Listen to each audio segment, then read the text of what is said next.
All right, good evening and welcome to the May 26th, 2026 meeting of Escondido Planning Commission. We'll go ahead and call this meeting to order.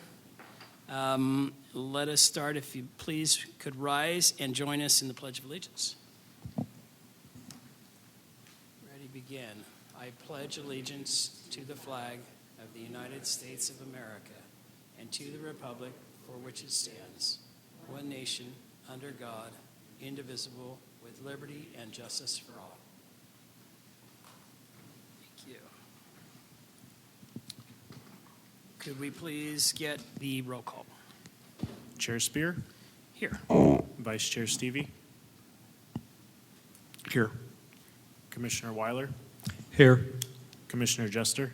Here. Commissioner Maccaro? Here. Commissioner Correll? Commissioner Gustafson?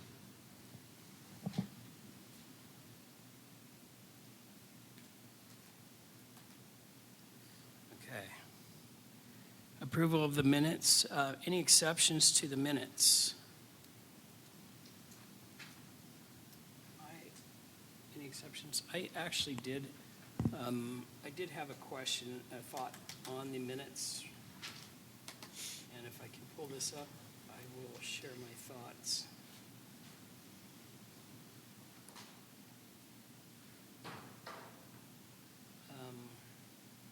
Let's see.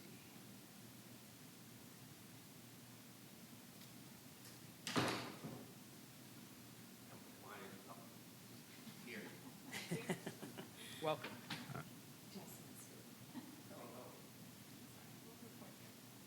Yes, I got it. Okay, here are my thoughts. As I read back the motion to approve the resolution, let's see, it says, as it's written, motion to approve resolution as designed with subsequent staff design review before building permit issuance.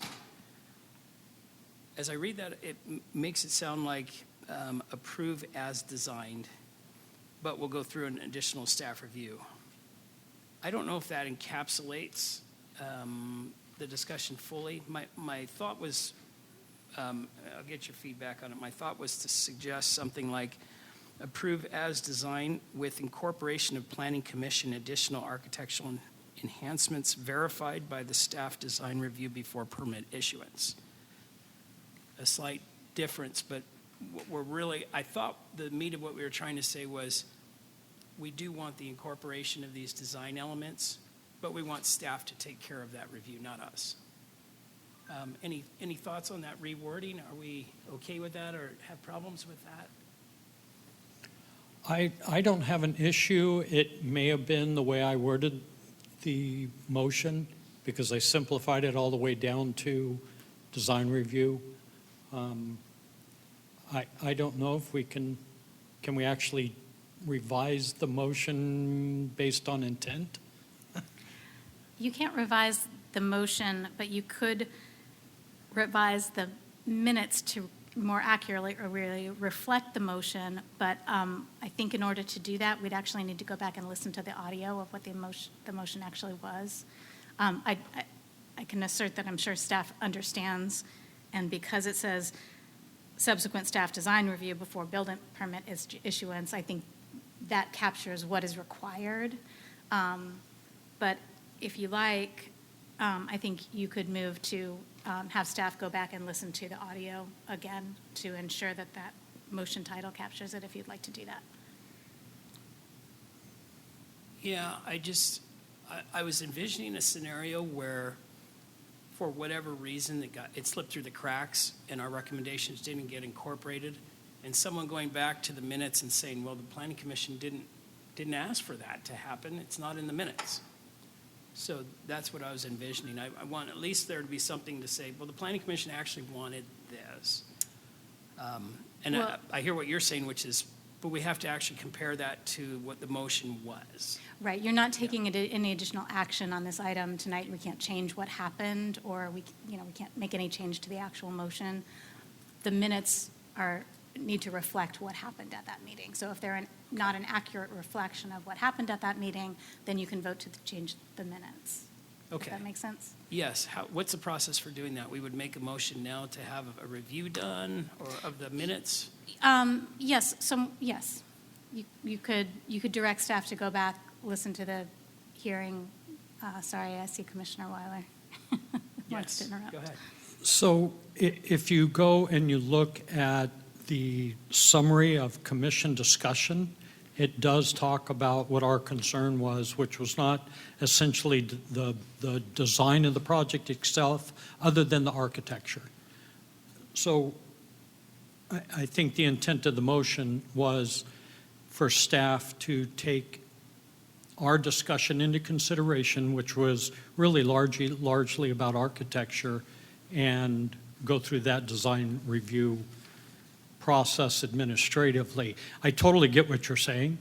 Probably could have worded the motion better to encapsulate that architectural enhancement desire, but the motion still may stand with the ability of staff to go back and go, okay, what exactly was staff looking, or was the Planning Commission looking for? And it says it right here in the discussion portion, and then, of course, in the recorded audio. So I mean, if we can make the change, I guess, but making that change, where does that put us, that we just save this minute, the approval of these minutes until the next meeting? Yes, you could do that if you want, if you felt that they didn't accurately reflect it. You could I mean, I personally, I don't have a problem with that. Can we just refer to what you just mentioned? It's stated in the discussion. Can we just make a note to refer to that? Is that something we can do, or would that require the same process? So again, the minutes are designed, the minutes, you should be voting on whether the minutes accurately reflect what happened at the meeting. That's really all. We can't, kind of redesign the motion or anything right now. So you're just voting on whether they accurately reflect what happened at the meeting. So I guess my question then is, does this accurately reflect the motion? Or what went on? Does this accurately do that? And I thought that it did not. Maybe it does. What is your thought, Stan? You think it does? Yeah, I think because I withdrew my original motion, because all of a sudden we were going too far down a pathway for a motion. Okay. So my intent was to simplify that motion, that that the project goes through design review prior to building permits. And if I recall, I think it was almost that simple. So I simplified the original pathway I was going down because it got too complicated.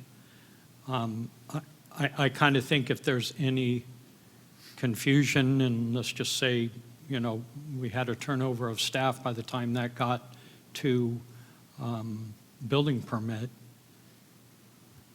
I think the discussion here kind of reflects what our intent was.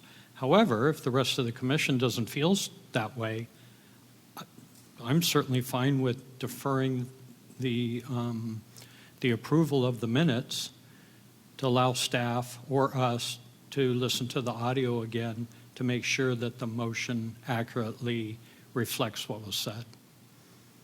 Any other comments? Yeah, reading through the commission discussion, I believe some precision could be added by staff.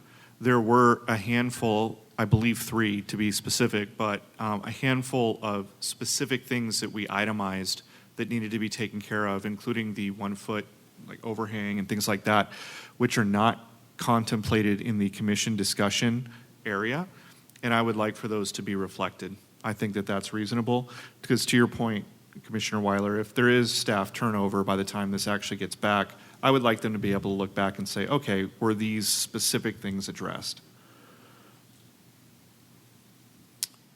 I guess the motion would be then to have that reviewed and updated, and we would review it for approval next meeting. Yeah, that would work. Okay. And that's a motion. I think you made the motion. That's a motion, I guess. I'll second the motion. All right.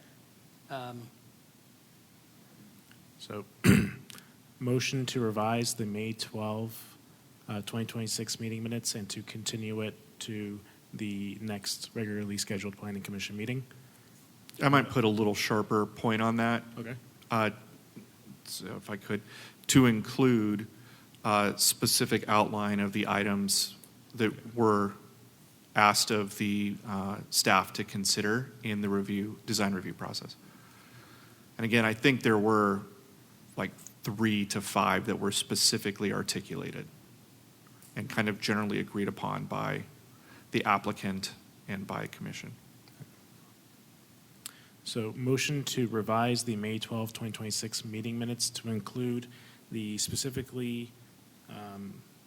items asked of staff to consider for the May 12, 2026 meeting minutes. I think I may have double spoke there a little bit, but am I okay to proceed? Okay. Yes. So I got that?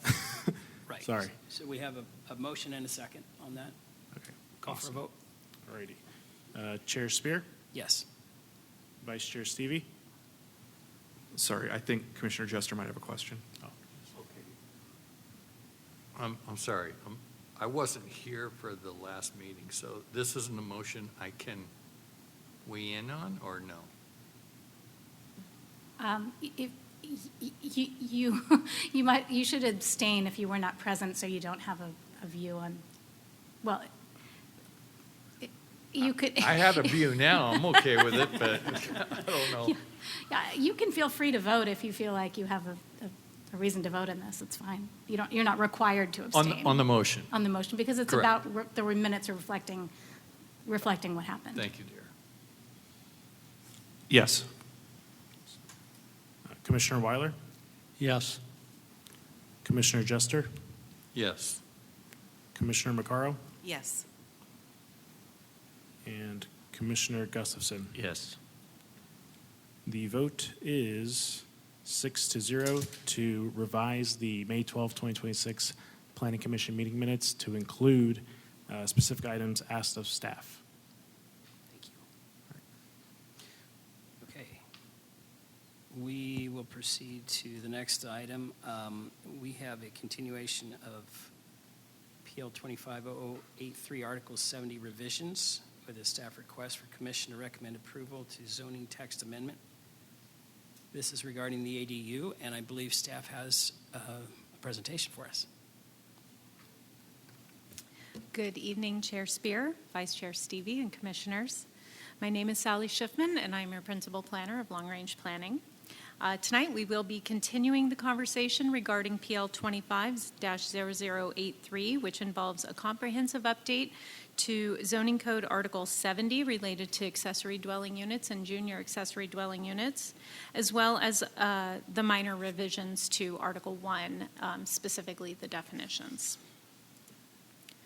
Topics for tonight will include the background for the continuance request, a summary of Planning Commission briefings, the recommended zone text changes that are part of the recommended action, your optional alternative actions, next steps, and we'll have time for discussion.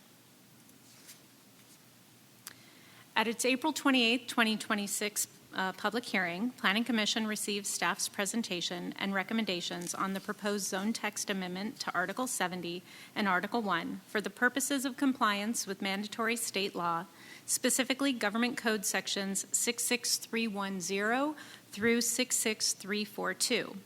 The original staff report is included in your agenda packet, and it provides a summary of pertinent state laws related to accessory dwelling units and includes a summary table of the proposed zone text amendments. At the hearing, Planning Commission articulated concerns related to the erosion of local control over ADUs and requested staff clarify what the state law requires of local jurisdictions versus what staff was recommending in the proposed ordinance.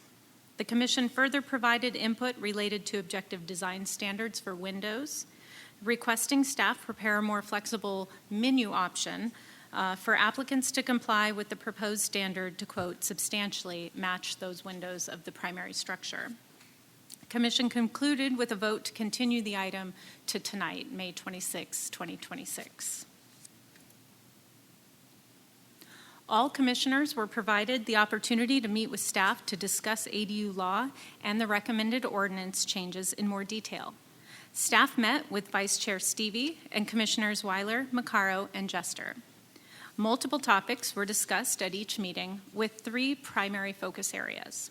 Staff clarified the difference between state-mandated ADUs, i.e. those governed by Code Section 66323, and ADUs permitted with the adoption of an ordinance pursuant to Code Section 66314. Staff clarified that while units under 66323 are required by the law, Section 66314 units are permitted by ordinance, and adopting an ordinance allows cities more control over design standards. However, once a city chooses to pursue a local ordinance, then nearly all of the government code sections must be adhered to. During the briefings, staff was also able to demonstrate through building permit data that approximately 85% of applicants pursuing ADUs or junior ADUs over the last few years are applying for only 1 unit. Staff further discussed the true option of adopting standards for conveyance of standard ADUs. It was discussed that allowing for the sale of standard ADUs could provide a new home ownership type, and staff reiterated that allowing for the conveyance of ADUs would not alter the function of a property that already has the choice to rent out an ADU. And finally, the commissioners were provided with a preview of the menu option objective standards for ADU and JADU windows. So we're going to talk about those menu options. The text before you is what was previously presented at the April 28th hearing. And at the time, staff recommended simply striking the word substantially from this standard. And upon further discussion, Planning Commission directed staff to return with a menu option standard. And this is what we are now recommending. So the items in bold, basically sections 1475I3 and 1476D2 of the new ordinance would be revised to indicate that windows in standard ADUs or junior ADUs would be considered consistent if they utilize the same manufacturer product line or model series as the primary home. And alternatively, the windows would comply if at least 3 of the following standards were matched: window type, frame material, window proportions, trim dimensions and resource depth, and window glazing.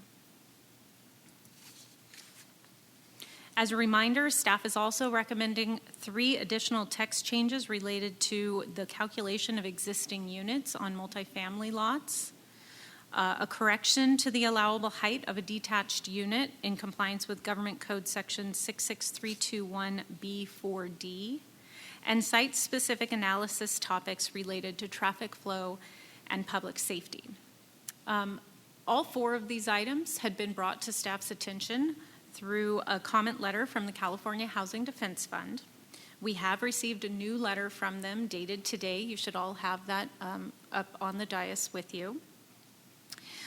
They did thank the city for clarifying updates to unit count, height, and objective standards for windows. However, the organization continues to assert that including a list of site-specific review topics related to traffic flow and public safety amounts to discretion and is therefore not permitted by the law. However, staff believes that the potential for discretion can be resolved with a simple minor update to Section 331475A3, specifying that the site-specific analysis topics would be used where applicable and pursuant to engineering design standards. So this would be the new language. So everything that's underlined is what you saw at the hearing on April 28th, and the item in bold would be the added language tonight.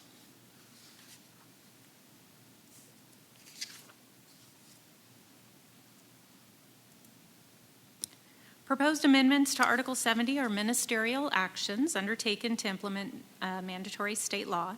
The city lacks discretionary authority to deny, modify, or condition these provisions based on environmental considerations. Accordingly, the action is not subject to CEQA as detailed in your staff report. Approval of the changes presented this evening will improve and clarify planning processes related to ADUs and junior ADUs, and will ensure compliance with state mandates. Therefore, staff recommend Planning Commission approve Resolution 2026-06, recommending approval of the proposed zoning code amendments to Article 1 and Article 70 to the City Council for final decision with the 4 additional revisions as discussed. Alternatively, Planning Commission may choose to approve the resolution with the exclusion of Section 331479D2 related to the conveyance of standard ADUs. You may wish to continue the item again to a date certain, or you could table the item back to staff with further direction and for further agendizing. Depending on your action tonight, our next steps would be to take the ordinance forward to City Council, tentatively scheduled for June 24th, and subsequently we would submit to the Department of Housing and Community Development for final acceptance. So that concludes my presentation. I do have all of the 4 text changes available if you want to see them again. I also have all of my slides from April available here, so if there's anything we want to pull back up or discuss in further detail, we can certainly do that. And I'm open for questions and discussion. Thank you very much for that. Do we have questions for staff?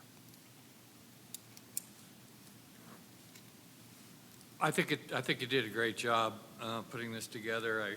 I really do. The only question I have is 331475G on the height. Still just a tad confusing.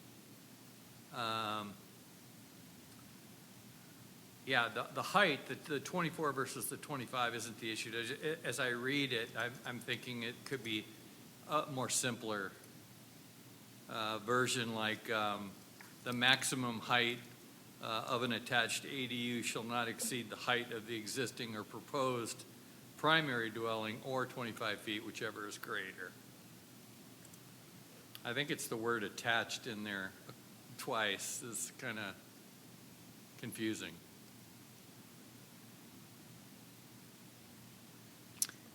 So you would ask to eliminate, for instance, the first attached. Yes, I would say something like the maximum height of an attached ADU shall not exceed in the height of the existing or proposed primary dwelling or 25 feet, which is greater.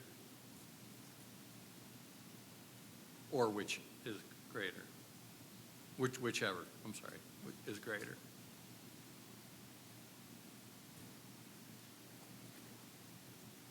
We can make that change. That's simple enough. Other than that, I love it. Okay. Any other questions from commissioners? I don't, and with regard to the letter, I don't take that position at all. That's their argument. So that's my feeling. Any other questions from commissioners or discussion? Okay. Did you have something? Are we doing the internal discussion? Yes. If we have no other questions for staff, Do we have any public comment? we'll go ahead and discuss the topic. Okay. Chair Spear, I'm sorry, did you ask for public comment or not? Oh, yet? thank you. Could Do we just- have any public comment on this topic?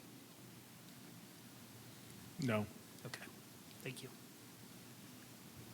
Oh, since our last time, any new disclosures on anything for this from anyone? No, okay, go ahead. Thank you to the staff for the time you've taken to update us all, and those conversations were very helpful, so I appreciate that. Yeah, my only kind of open question, I think Commissioner Jester's revisions make sense, so that should be a part of the motion. I would agree with that. I still am just kind of on the fence about the conveyance side of it. During the meeting, the staff was able to explain it in a way that made me feel like ultimately I trust staff discretion on this. It doesn't feel like there's necessarily a can of worms being opened, as I was concerned about in the prior meeting. But I'm still on the fence about whether or not we should just approve it now or, wait until it becomes something we should discuss down the road. So that's personally where I'm at, but on the whole, I feel much more comfortable about where this sits. I'll just prompt your question a little bit.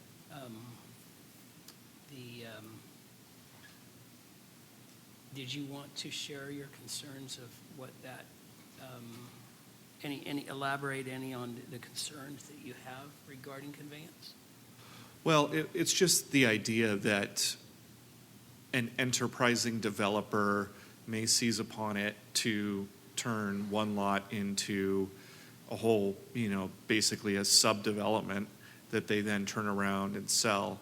But I believe the gentleman who's in the audience here, and subsequent conversation with the staff made it clear that there are substantial cost gateways to that, which would prohibit that sort of scenario from taking place. And the reason why we might want to consider it is just because maybe you have like a family situation where parents want to build an ADU and then subsequently sell it to their children.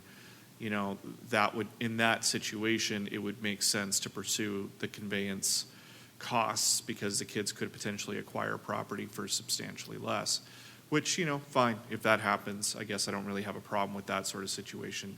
But that would be different from a cost gateway basis, or a cost gating basis than a developer coming in, buying the property from scratch, basically at current market rates, and then pursuing this subsequent subdevelopment kind of scenario.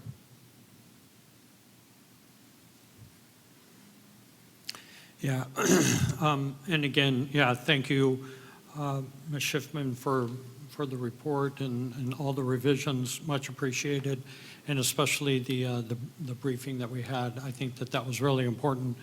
I share the same concerns that Vice Chair Stevie has, but something that came out of the briefings that actually resonated was, sure, the same concerns. Somebody could come in and ultimately end up making a multifamily project in a single-family neighborhood.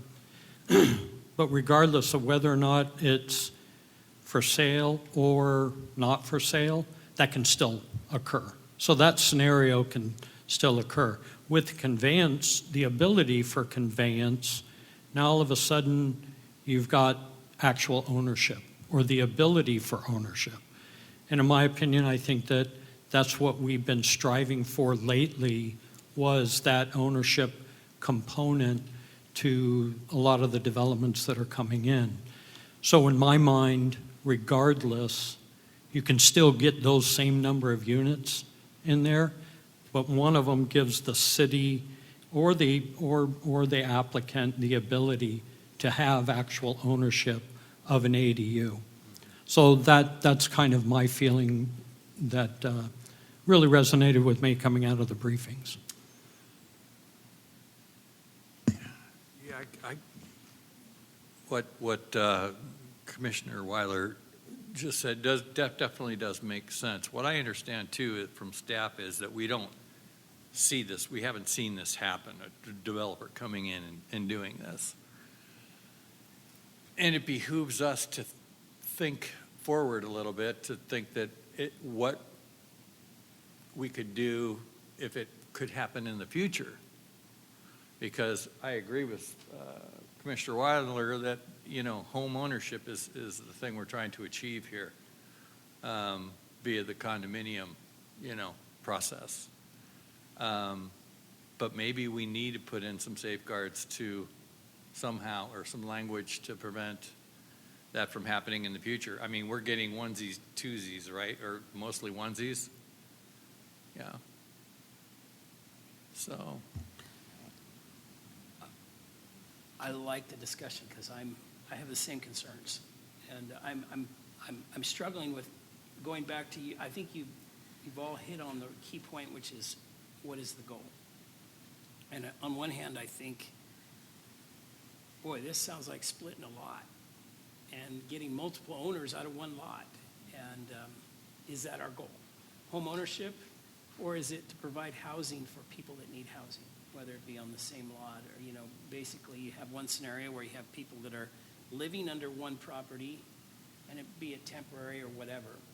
You're providing more housing for them, but is separate property ownership the goal? I don't know. I'm trying to think this through as I'm hearing the comments. Condominium scenario, it would not be separate property ownership. It would still be under the ownership, I'm assuming.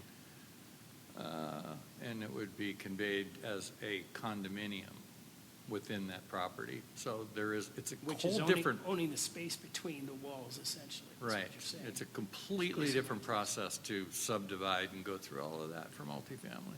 Yeah, I mean, it's like a condominium complex. You Mhm. actually, in practice, have a bunch of different owners in that space. Right.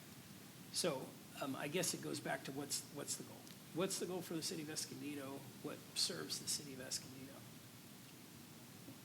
Any other comments? I agree with the ability to convey anything you build on your property, whether it's from a developer or a family passing it to kids or, you know, other family members. To me, the point is home ownership, and I think we need other methods to provide that for people who want to be owners. There's many examples of really cool lot developments where, like on a split lot, maybe 4 families move in and they're sharing community gardens, you know, they're providing community to each other. I have no problem with the density and conveyance of an ADU on a lot. I think the potential for creating community with your neighbors is there if it's smaller, you know, ADUs or units, whatever you want to call them. To me, to judge someone from a family saying, yes, a dad and mom can sell it to their kids, but I can't buy a property and develop it in a really cool way and then splice off my 4 ADUs. No, I would do it amazing. So I don't think that we have the right to judge who's going to be buying or who gets the opportunity to buy, whether it's a family or a developer. Appreciate the comments. And the goal would be to create housing in the end. Okay. No? Okay. Good discussion. Any other points of discussion on this topic? I do have one question. So what we're voting on tonight has it does not include the recommendations of this letter, correct? It does not. That's correct. Okay, thank you. No, I think it does. I think that staff made a change, and that was on this second to last slide there. Yeah, the pursuant to engineering and design standards is how you address the Cal housing defense. Correct, Vice Chair Seavey. So we would not eliminate the item as they've suggested. We would simply add the language that these are pursuant to engineering design standards, which are objective standards, and therefore we believe that this should stay as is, or should be included. That was a quick addressing of the topic. Thank you. Any other questions? Okay. Do we have a motion? Go ahead. Motion to approve the resolution with the change in the height language. Any discussion on the motion? Or a second? I'll second. Okay. We have a second. Call for a vote? Motion to approve resolution number 2026-06 with the change to the height language of the revisions that were made. Chair Spear, Yes. Vice Chair Stevie, Yes. Commissioner Weiler, Yes. Commissioner Jester, Yes. Commissioner Macaro, Yes. Commissioner Gustafson. Yes. The vote is 6-0 to approve resolution number 2026-06 with the change to the height language revisions. Thank you. We will move on then to, I believe we have an informational presentation, item number 3. Thank you for that, by the way.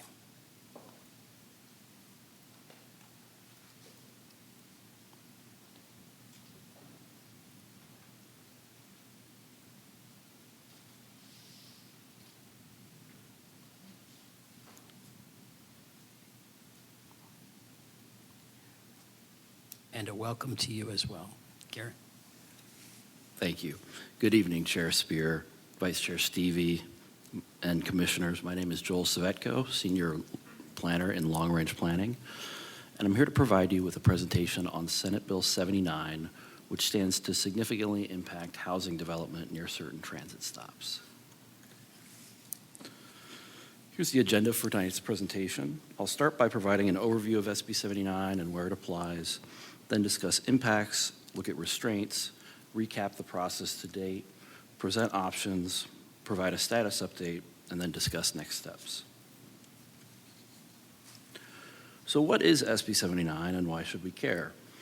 SB 79 is a new law that mandates by right development standards for density, height, and development intensity within a half mile of certain major transit stops in what are called the transit-oriented development, or TOD zones.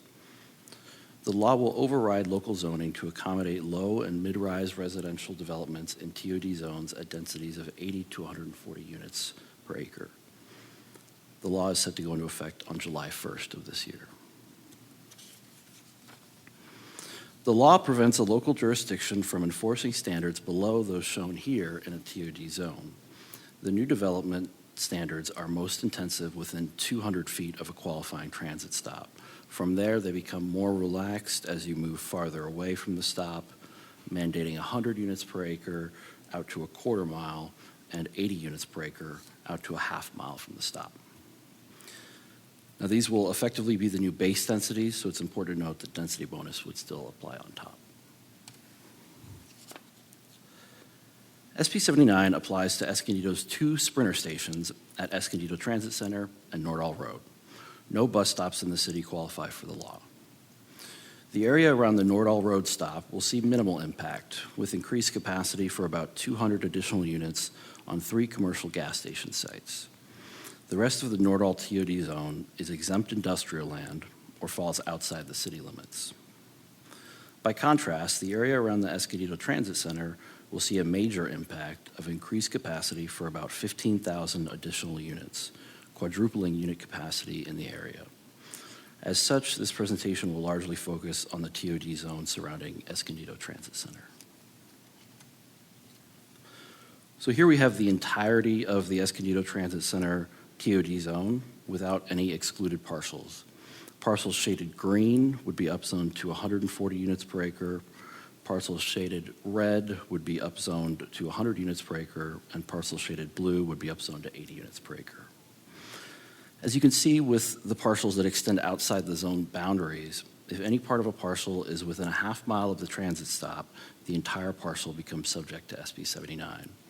You can see this impact on parcels to the, well, all around really, but to the northeast, you can really see it with Grape Day Park and the California Center for the Arts. So now I'll show the same map, but with the statutorily excluded parcels removed. This map shows properties actually subject to SB 79 when excluded parcels are removed. The law does not apply to industrial, open space, or civic uses.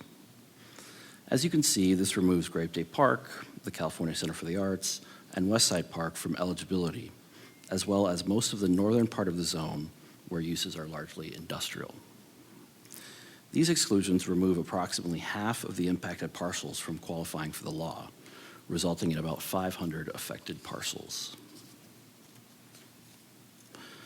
So while SB 79's impact is theoretically massive, staff foresees a number of restraints tempering impacts on the ground. The law may make more projects pencil, but that comes with a number of caveats, including major development hurdles like site constraints, CEQA compliance, the realities of market dynamics, affordability and displacement rules that make it more difficult to redevelop properties with existing homes, and the historically slow uptake of state streamlining laws by developers. Now I'll provide a brief roadmap of where we've been before we look forward to where we're going. SB 79 was signed into law last October. Over the holidays, staff undertook extensive data analysis and modeling and began meeting with a roundtable of planning staff from other North County cities along the Sprinter corridor. In January 2026, staff presented its findings to the Development Services Director and City Planner. They directed staff to present findings to the City Manager. In the meantime, staff began meeting with Sandag staff, who shared a preliminary map in February. Staff has continued to meet with Sandag to discuss the law and implementation considerations since then. Then, in March, staff presented to the City Manager's office and were directed to present to the Housing Subcommittee of the City Council. In March, staff presented to the Housing Subcommittee and received direction to continue pursuing the approach of enacting and implementing ordinance. This has been followed by ongoing conversations with the City's Attorney's Office, as well as today's briefing here at Planning Commission. Now, the city has some options to claw back a limited amount of local control under the law. Option one is to do nothing and allow SB 79 to take effect as is in July.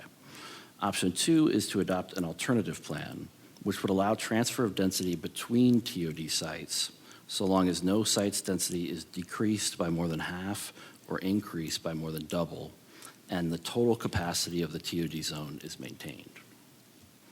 An alternative plan is a significant undertaking that would require ample staff time and public outreach to equitably redistribute density amongst over 1,000 sites. Option three is to adopt an implementing ordinance exempting from the law sites lacking a less than 1 mile walking path to the qualifying transit stop and delaying effectuation of the law until 2032 on sites with historic resources, of which there are about 15 impacted. Option three sees the city develop a local definition of walking path that requires ADA-compliant pedestrian infrastructure to access a transit station in accordance with federal law. Staff believes this would exempt about 200 properties in the lowest density single-family neighborhoods without sidewalks, particularly in the West Side Hillside neighborhood. Staff has discussed this strategy with Sandag and are aware of a number of other cities utilizing the no walking path exemption, including San Diego, Oceanside, and Los Angeles, to protect public health and safety in areas lacking pedestrian right-of-way and infrastructure. Option four is a hybrid approach to allow for delayed effectuation on all sites by adopting both an alternative plan and an implementing ordinance. This option would require the most staff time and public outreach to fairly redistribute density while simultaneously pursuing the walking path exemption through an implementing ordinance. At the March 17th Housing Subcommittee meeting, staff received direction to pursue option three, the implementing ordinance with exemption of sites lacking a 1 mile walking path of less than 1 mile. On screen is the text of the walking path exemption found at Government Code Section 65912.160E1. The law provides no definition of walking path. Therefore, staff is developing a defensible local definition with which to exempt properties lacking a less than 1 mile walking path to a qualifying station. The local definition will account for the fact that if walking paths are intended for use by pedestrians, and pedestrians include people traveling on foot or by wheelchair or other mobility device, then any walking path should be designed and built to comply with the Americans with Disabilities Act that guarantees access for all users, including standards for improved surfaces, flush transitions, and adequate clearance. Staff will be incorporating related definitions found in state and federal guidelines that require accessible pedestrian infrastructure. For context, while this West Side Hillside neighborhood I'm speaking of is, first of all, it's the oldest, lowest density, and probably the most infrastructure deficient part of the Escondido Transit Center TOD zone. But we also know, thanks to the Census Bureau, that about one-eighth of the residents in that neighborhood, which comprises its own census tract, live with a disability. which demonstrates the tangible need for ADA-compliant pedestrian infrastructure.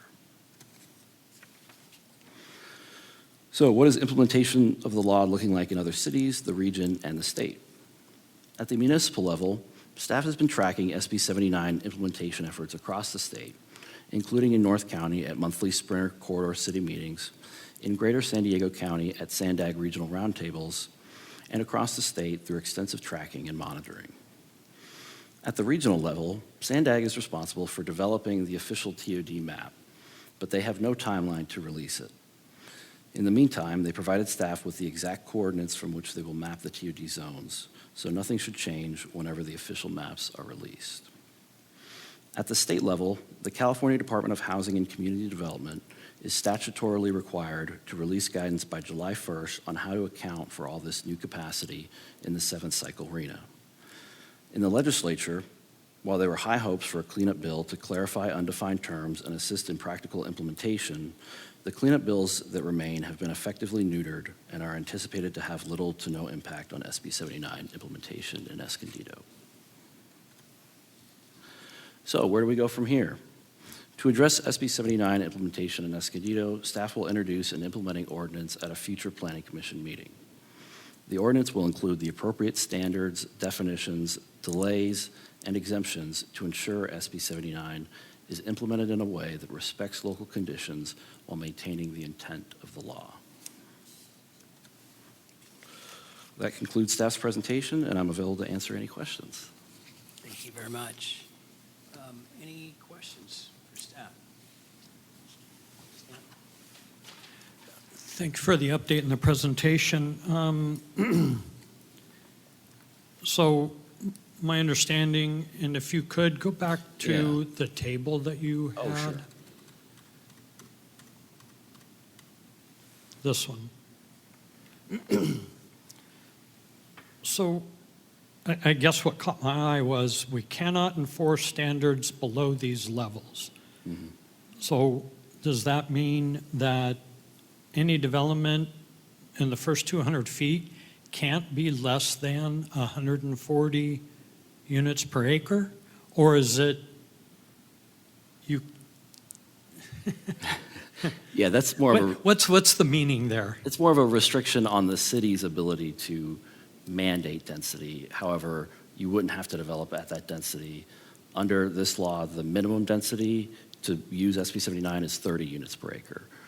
So anywhere in that range, essentially. It's more of a restriction on us to not be able to impose a max density. So 30 units per acre would be the minimum development. So the project that we just approved 2 weeks ago, we couldn't approve now with the implementation of SB 79. And let me preface this, because it was at a density of 26 units to the acre.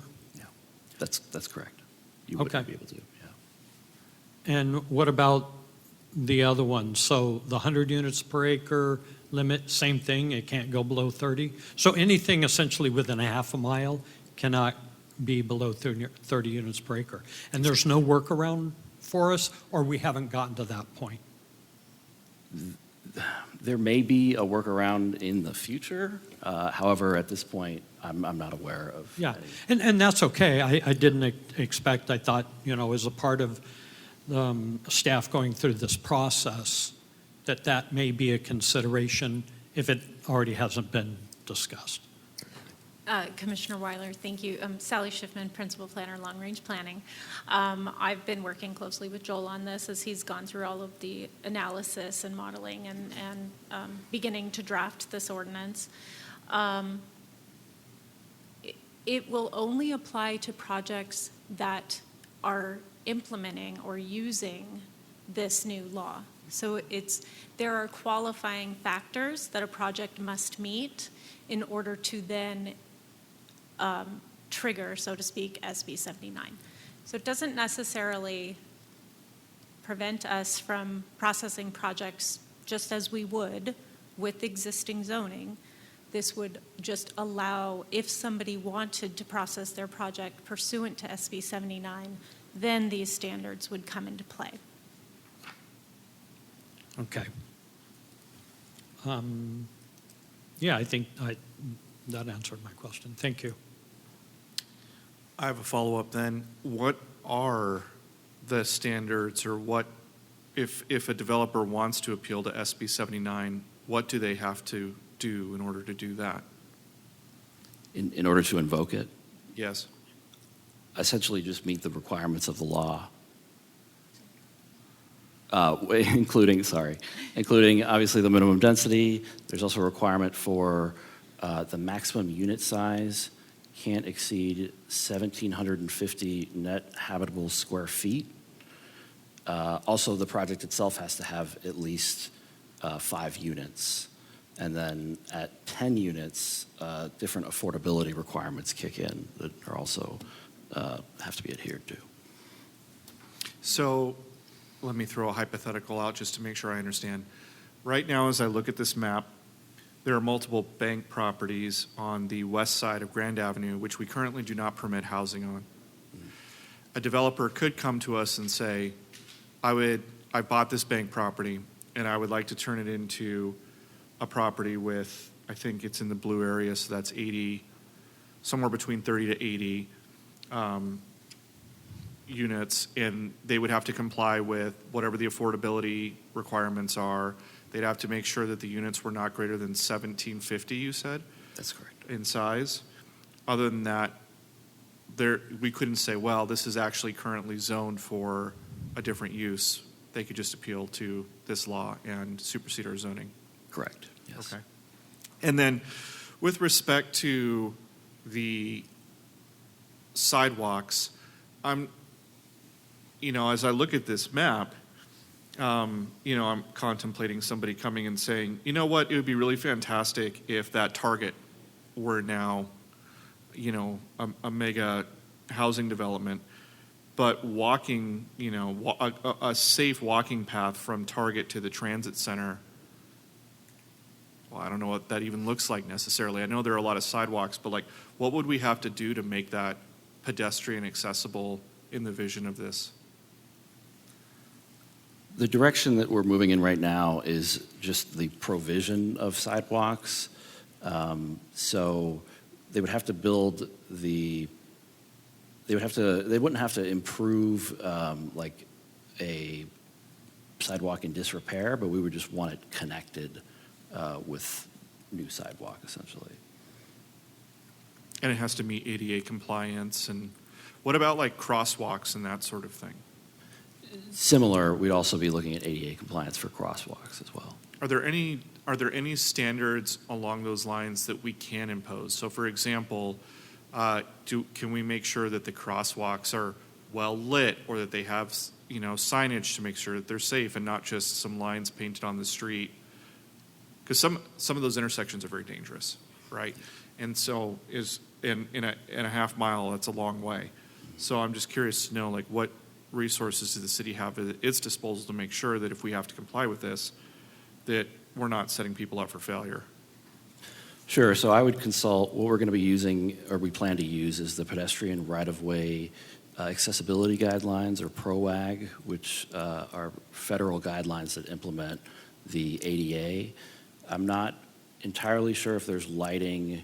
I believe it does speak to lighting to some extent, but I'm not sure to what magnitude. So, essentially there would be a lot more focus, I think, on the surfaces. However, I think lighting could certainly be considered as well, especially considering that people have different kinds of disabilities that lighting might help to alleviate. So part of what we're intending with this presentation tonight is kind of tee you up with the information related to SB 79.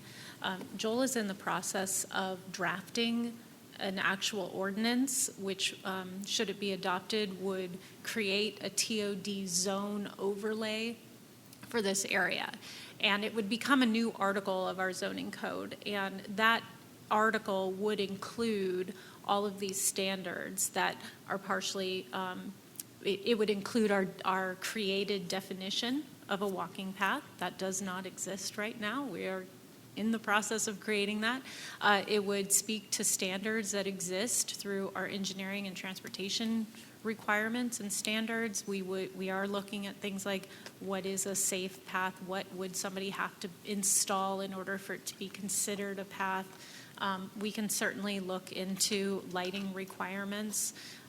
Once that is in place, that provides us, to Joel's presentation point, it gives us a little control over what is appropriate for this law to really be placed on. But that would be like right in the context of the development. So in other words, if someone in the hypothetical wanted to redevelop Target into a massive housing complex, then they would only be responsible for whatever's adjacent to that property. They would be responsible for assuring that there is a walking path, an appropriate, defined walking path, all the way to the transit center. From their property site. to So the if transit they center. have sidewalk, but 500 feet away, there is no sidewalk, part of the condition of that would be to put sidewalk in. So we're examining opportunities which would allow the city to exclude additional properties based on this lack of walking path.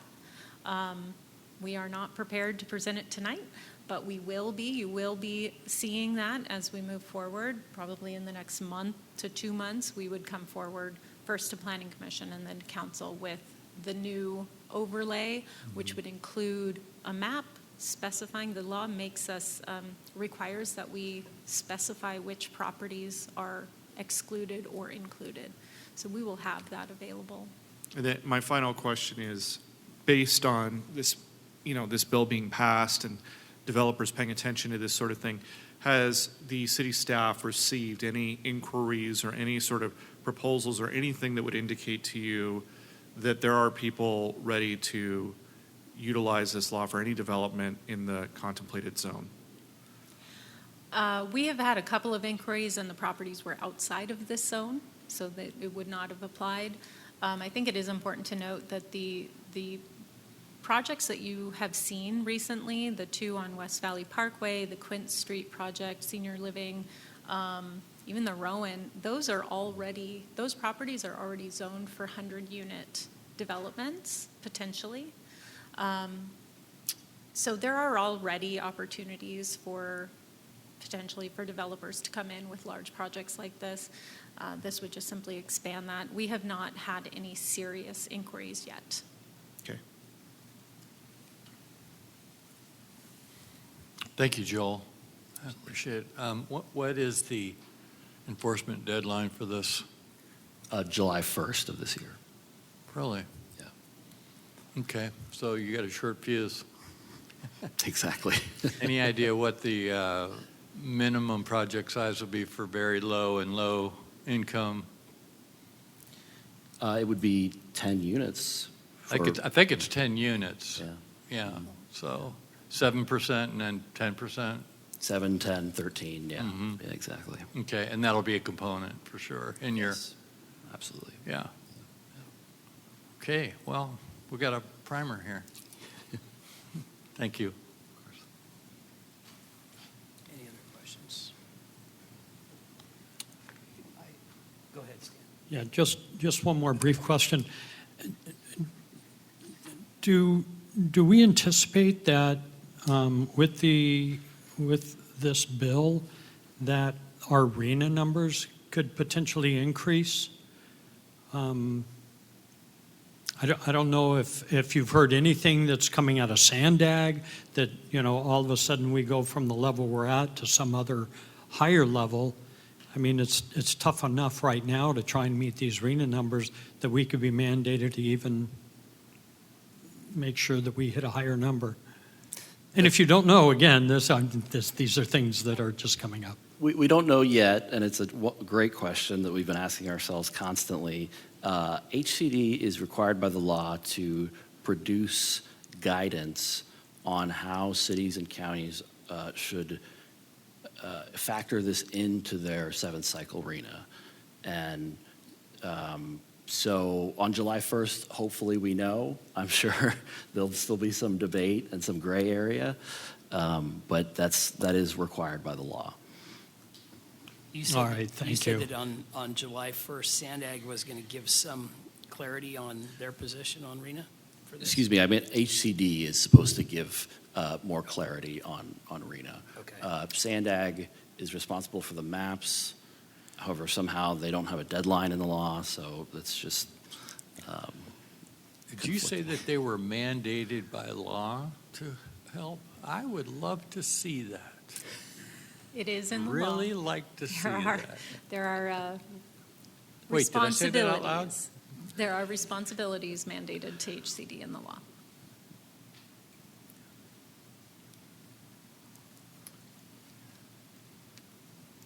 Quick question. I'm just thinking about the 85-foot.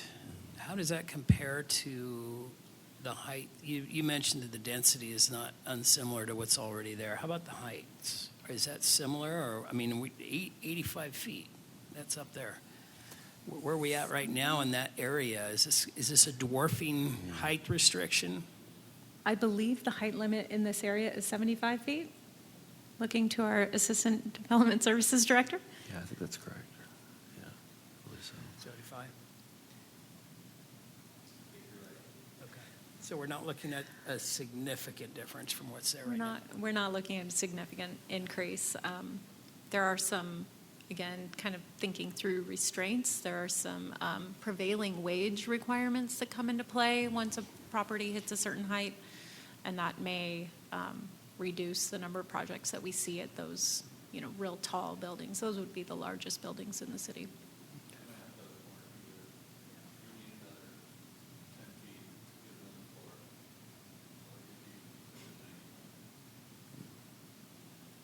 Okay. Any other questions? Okay. Thank you to both of you. Thank you, Joel, for that presentation and for your help as well. If I may, the height in that area ranges anywhere from 60 to 75 feet. Okay, so you were right. Thank you. Appreciate that. Thank you. All right. Were there any other written or oral communications not on the agenda? No. No, okay. Planning Commissioners report. Does anyone have anything to report? No, okay. Well, City Planners report. Do we have from our new, Garrett?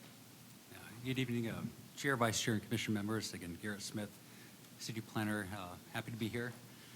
No, actually, the agenda 4 in your packet basically replicates what we had at the last meeting. There have been no new upcoming projects, but you'll see we've got a few projects coming forth, some policy discussion. But again, they replicate what was already in the packet from last meeting. One thing that I did not include in the packet that's not project-related concerns how we do the voting. We're anticipating probably next meeting we may transition back to the electronic voting that had been done apparently for a little while. My understanding is there was some technical snafu for a little bit of time where people were getting logged out inadvertently, but we do intend to move forward with having the iPads available for everybody just to accommodate that electronic voting. So Angel and I are going to be coordinating with the City Clerk's office and making sure everything's smooth before we implement that with you all folks. But other than that, no new items. Okay, thank you. If there's nothing else, we'll go ahead and adjourn the meeting.